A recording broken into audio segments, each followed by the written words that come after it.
Welcome to Explain America. This is your host, Kyle Becker. Well, I'm sure by now you've seen the harrowing video of a Ukrainian-born woman named Irina Zarutska, and she was riding a train in the Charlotte, North Carolina area. Now, I'm not going to show you this very graphic video that you've probably seen circulating on social media, but she was sitting on the train minding her own business. And then a very ghoulish, large black individual was hovering behind her and seemed to have used a weapon on her, ending her life for apparently no other reason than she was a white woman.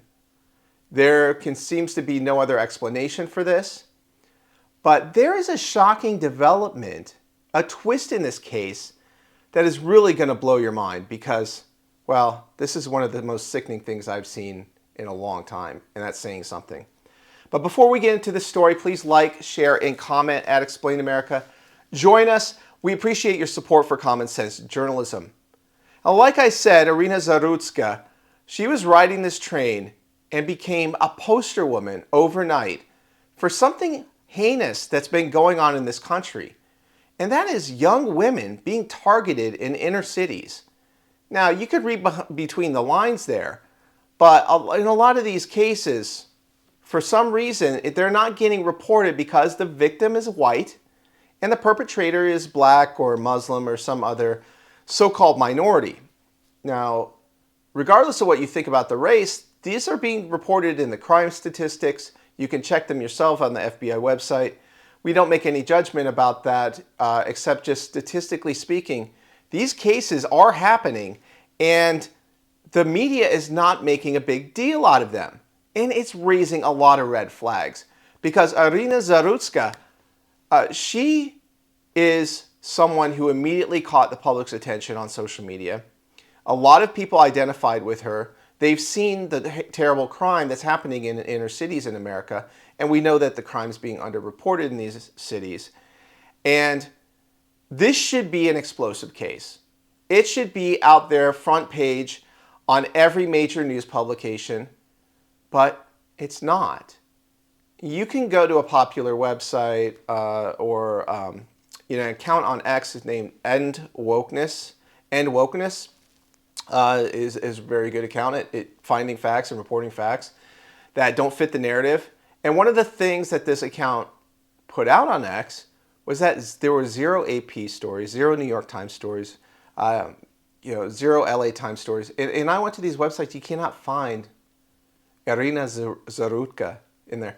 I even went to Wikipedia. Wikipedia had an article about the slaying of this woman. I'm not using the term that they use, but you can look it up on Wikipedia. And there was an editor that wanted to delete the article. So that's when you know that an encyclopedia online is engaged deep in propaganda. Because if you look at what happened, with other similar cases that happened in the United States, the hands up, don't shoot crowd, I can't breathe, all of this, BLM movement things, the stories that came out of there. And, there was a gray area. They were resisting arrest in some cases and, were associated with crimes, whether it be like drug-related crimes or shoplifting or however you want to call it.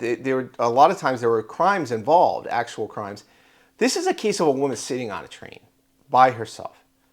And the video is just too shocking to show on YouTube. If you get a chance, you might want to watch it because it will shock your conscience. And there's an edited one that is not quite as graphic. It shows the moment right up to the attack, and I think that's a little bit better, but still it's a little graphic. But the most shocking development in this case is that there's some people who put a GoFundMe for the person. His name is Carlos DeJuan Brown Jr., and they recommended others to do the same. Now, this was up for probably at least 10 hours, 10 to 12 hours on Sunday, and people were reporting on it, complaining on it. And GoFundMe actually did the right thing eventually, it seems, and it took it down. And that's great. But there have been other cases as well where there were racial crimes where there was a allegedly black perpetrator and allegedly white victim in these cases. And for example, Darrell Brooks, the Waukesha Parade Massacre, had a GoFundMe page. Carmelo Anthony, who is, allegedly committed a crime not far from me here in Frisco, Texas, who was charged with the slaying of Austin Metcalf, had a GoFundMe, had a social justice warrior representative who tried to stoke the flames of the fire that was going on here with racial rhetoric. This isn't black versus white. This is criminal versus victim. This is a perpetrator attacking an innocent bystander. So we need to start looking at things through these lenses of behavior. And we need to stop making excuses for behavior, like the Charlotte mayor. The Charlotte mayor, in her statement, framed DeJuan Brown Jr. as belonging to a class of homeless people, and it framed it as him being a kind of victim in her statement.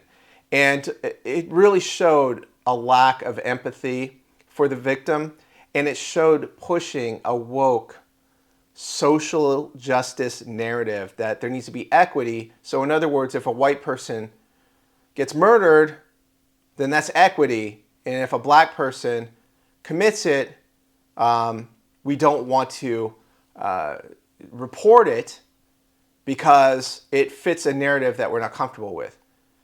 But if you just report everything fairly and neutral, then there's no need to even worry about this.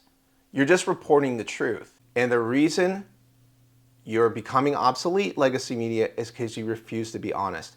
I saw an End Wokeness post about the lack of coverage of this story, this Charlotte train killing story. Just a note on X. 46 million views.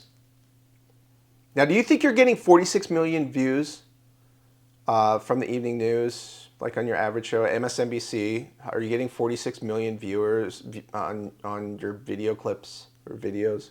No, you're not. So you are losing this simply because there's transparency and people have a voice and can speak up. And we're going to continue to keep speaking up. We hope you support us here at Explain America and add your own voice to what's going on in this country in the comments. We appreciate hearing from you.